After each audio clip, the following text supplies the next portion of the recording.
Gegants, bèsties, pastorets i grups de dansa tradicional són alguns dels protagonistes del pessebre de la Casa dels Entremesos. Es caracteritza perquè al naixement, a l'Anunciació o a l'arribada dels Reis estan presents els elements de la cultura popular de Barcelona, això sí, amb un toc d'humor. No, irreverent res, vull dir, és un pessebre respectuós amb tot, vull dir, amb tot i tothom, tots els que surten al pessebre, és un pessebre singular, sí, és un pessebre diferent, pretén ser un pessebre divertit, crec que ho aconsegueix. Aquí la gran aportació d'en Sergi Salvó, el constructor de les figures. Cada any el pessebre creix. En aquesta ocasió les noves incorporacions són la Coral de Sant Jordi, els bastoners de l'Esbart Català de Dansaires i la Carassa de Nadal.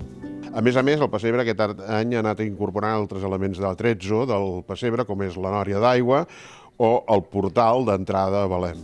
El pessebre, obra dels pessebristes de Ciutat Vella, és diferent cada any. En cada edició augmenten els personatges que intervenen amb la incorporació de nous habitants de la Casa dels Entremesos.